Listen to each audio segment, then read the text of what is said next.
ഇപ്പം മഴയൊക്കെ ആണെങ്കിലും നല്ല വെയിലാണ്. ഉച്ചയൊക്കെ ആകുമ്പോഴത്തേക്കും വൈകിട്ടാണ് മഴ. ഈ വെയിലത്ത് നമ്മൾ പുറത്ത് പോയിട്ട് വരുമ്പോൾ നമ്മുടെ മുഖത്ത് നല്ല സൺടാനൊക്കെ അടിച്ച് കരിഞ്ഞ കരിക്കട്ടായിട്ടിരിക്കും.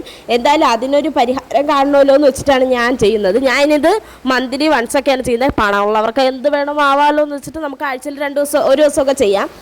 ഇത് നല്ല റേറ്റാണ്. ഗാർണിയറിൻ്റെ ഫേസ് സിറമാണ്, വിറ്റമിൻ സി ഫേസ് സിറമാണ്. അതിൻ്റെ അകത്ത് മാസ്കും കൂടിയുണ്ട്. മറ്റേ ഇങ്ങനെ ഫേസ് ഷീറ്റില്ലേ, അതുപോലെയാണ് പറഞ്ഞത്. 99 രൂപയാണ്. ലുലുവിൽ എന്തോ ഓഫർ ഉണ്ടായിരുന്നുകൊണ്ട് എനിക്ക് 90 രൂപയ്ക്ക് അടുപ്പിച്ച് കിട്ടി. ഇത് സൂപ്പർ സാധനമാണ്. ഇത് ഇട്ട ഉടനെ നമുക്ക് യൂസ് കിട്ടൂല, അത് ഞാൻ പറയാം. ഇപ്പോൾ എന്തെങ്കിലും ഫംഗ്ഷനൊക്കെ ഉണ്ട്, നല്ലപോലെ വെയിലടിച്ച് മുഖം കരിവാളിച്ചിരിക്കുകയാണെന്നുണ്ടെങ്കിലൊക്കെ ഇതിടുക. രാത്രി ഇടുക, രാവിലെ ആകുമ്പോൾ എന്തായാലും ഒരു മാറ്റം കിട്ടും. പിന്നെ 99 രൂപയുടെ സാധനം ചുമ്മാ വേസ്റ്റാക്കി കളയാൻ പാടില്ലല്ലോ എന്ന് വെച്ച് ദേഹം ഫുള്ള് മാക്സിമം പറ്റാവുന്നതൊക്കെ അത് ഊറ്റി വറ്റിച്ചെടുക്കുക. അപ്പം മസ്റ്റ് ട്രൈ ആണ് കേട്ടോ. Love you all.